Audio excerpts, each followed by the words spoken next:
আসসালামু আলাইকুম। প্রিয় দর্শক, আসসালামু আলাইকুম। জীবনের গল্পে আপনাদের স্বাগতম জানাচ্ছি। দর্শক, ক্যামেরার সামনে আছে একজন বোন, তার জীবনের গল্প শুনবো। দর্শক, ভিডিওতে ওনার নাম্বারটা থাকবে যোগাযোগ করার জন্য।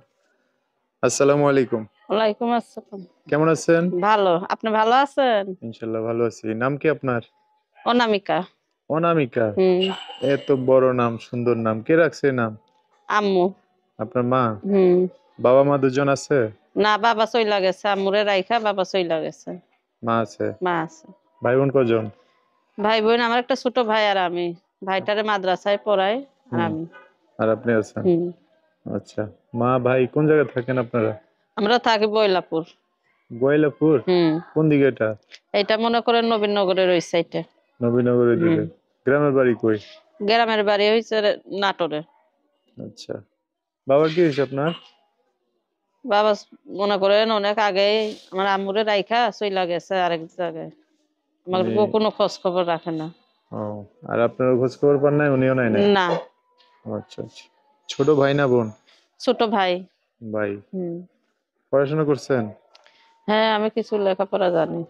আচ্ছা, ছোট ভাইকে লেখাপড়া করাচ্ছেন এখন না ছোট বাসায়? ভাইরে এখন মনে করেন মাদ্রাসায় ভর্তি করছে, সরকারি মাদ্রাসা। ওখানে মনে করেন যে কোনো নাই, খালি মনে করেন খরচ, খাওয়ান খরচ, জামা কাপড়েই। আর হুম। এমনিতে যা কিছু লাগে ওখান থেকেই দেয়। দেয়? হ্যাঁ। আচ্ছা। কি জন্য আসছেন প্রতিবেদনে? প্রতিবেদনে আইছি ভাইয়া যদি একটা মনের মতন মানুষ পাই বিয়ে শাদী করুন, তার জন্য। এই জন্য আসছেন? হুম। আশেপাশে কি মনের মতো মানুষ পাওয়া যায় না? আশেপাশে মনের মতন মানুষ পাওয়া যায়, পাইলে কি হইবে ভাইয়া? হুম। তো তাইলে কি বিয়ে শাদী হয় না? না, বিয়ে শাদী হয় না। ও, এখন বিয়ে শাদী হইব কেমনে? কোন বিয়ে শাদী হইব? আমি প্রতিবেদনের সামনে আইছি, যদি কারোর ভালো লাগে আমাকে, হুম। সে আমারে ফোন দিব, ফোনে কথাবার্তা বলবো। যদি বললে বিয়ে কি শাদী করার ইচ্ছা থাকে তাইলে সরাসরি আসবে, বিয়ে শাদী কইরা নিয়ে যাইবো।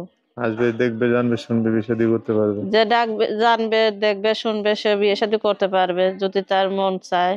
হুম। কোনো অসুবিধা নেই। আচ্ছা। যোগাযোগ করবে কিভাবে? ফোনের মাধ্যমে, মোবাইলে। নাম্বার বলতে পারবেন? আপনি বইলা দেন। আমি বললে আমার সাথে বলতে পারবেন না? হ্যাঁ।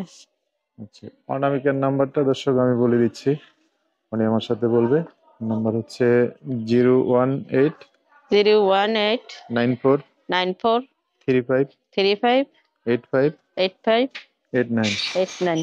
দর্শক, নাম্বারটা আমি আরেকবার বলে দিচ্ছি, 01894358589।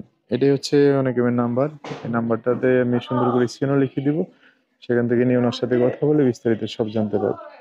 আচ্ছা অনামিকা, তো এই নাম্বারে ফোন দিয়ে দর্শক ভাইরা অনেক কথা জানতে চাইবে, তাদের সাথে ভালো করে কথা বলে না? হ্যাঁ, তারা ভালোভাবে জিজ্ঞেস করবে, আমি ভালোভাবে বলবো, অসুবিধা কি? ওনাকে আছে ফোন টোন দিয়ে এইটা সেটা বলে, ওইটা না বইলা সুন্দরভাবে কথাবার্তা বলবে। হুম। এই। আচ্ছা। আর কিছু বলবেন? আর কি বলবো? আর কিছু বলার নাই? না। দর্শক ভাইরা ফোন দিলে ভালো করে কথা বলবে। আচ্ছা। আর যদি কেউ ঠিকানা চায় দেখতে আসার জন্য? ঠিকানা দেখতে আসার জন্য মোবাইলে বলবে, আমি ঠিকানা দিমু, আসবে, এসে দেখা সাক্ষাৎ হইলো, কথাবার্তা বললাম, হুম। খাওয়া দাওয়া করলাম, একখানে পয়সা করে হুম। চইলা গেল। আবার কবে আসবে বিয়ে শাদী করতে এটা জানাইবো, মানে পছন্দ অসুবিধা কি? টছন্দ করে বিয়ে শাদী হ্যাঁ। করতে হইলে আসতে পারবে? হ্যাঁ। আচ্ছা আচ্ছা। তো ঠিক আছে, ভিডিও শেষ করে দিই, হ্যাঁ? আচ্ছা। ঠিক আছে দর্শক, এই যে আপনারা এই আপুটার সাথে কথা বলে বিস্তারিত সব জেনে শুনে যদি চান একটা মানুষ ওনার জীবন আসতে পারে। তো দর্শক, আজকের ভিডিও পর্যন্তই। দেখা হবে নতুন কোনো ভিডিওতে। সবাই ভালো থাকবেন। আল্লাহ হাফেজ। আসসালামু আলাইকুম।